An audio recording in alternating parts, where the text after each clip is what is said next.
చాలా సంవత్సరాలుగా తనకంటూ ఓ అభిమానాన్ని ఏర్పరచుకున్న బన్నీ కొద్ది కాలం కిందట అనాలోచనగా చెప్పిన చెప్పను బ్రదర్ అన్న ఒక్క మాటకు పెద్ద మొత్తంలో యాంటీ ఫ్యాన్స్ ను సంపాదించాడు.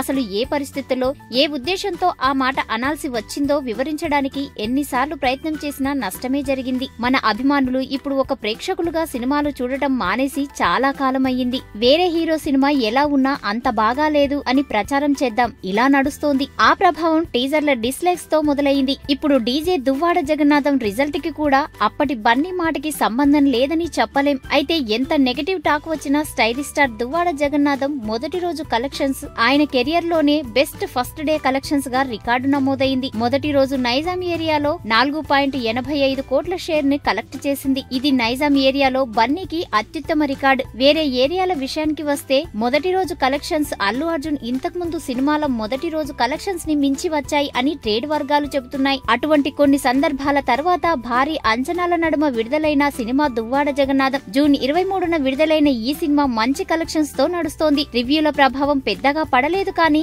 ఉన్న నెగిటివ్ ఫీలింగ్ కి సినిమాలో ఉన్న లోపాలు కారణమయ్యి ఓపెనింగ్స్ తోనే సరిపెట్టుకునేలా తయారయ్యింది. అందుకు అల్లు అర్జున్ స్పందిస్తూ, నేను మీలో కొంతమందికి నచ్చకపోయినా నా సినిమాను చూసి నన్ను ఇంత వాడిని చేసినందుకు థ్యాంక్స్. నన్ను ఇష్టపడకపోయినా నా సినిమా చూసినందుకు థ్యాంక్స్. అలాగే అభిమానులకు, ముఖ్యంగా తెలుగు సినిమా అభిమానులకు చాలా కృతజ్ఞతలు అని చెప్పాడు. ప్రతి మాట తూకం వేసినట్లు మాట్లాడి ముగించాడు. స్టైలిష్ స్టార్ నటించిన డీజే దువ్వాడ జగన్నాథం సినిమా ఇప్పుడు థియేటర్లలో విడుదలై విజయాల ఖాతాలో చేరాలనే చూస్తోంది. కానీ ఆ ఆశ నెరవేరేలా లేదు. ఈ వీడియో గనుక మీకు నచ్చినట్టయితే లైక్ చేయండి, షేర్ చేయండి, సబ్స్క్రైబ్ చేసుకోండి.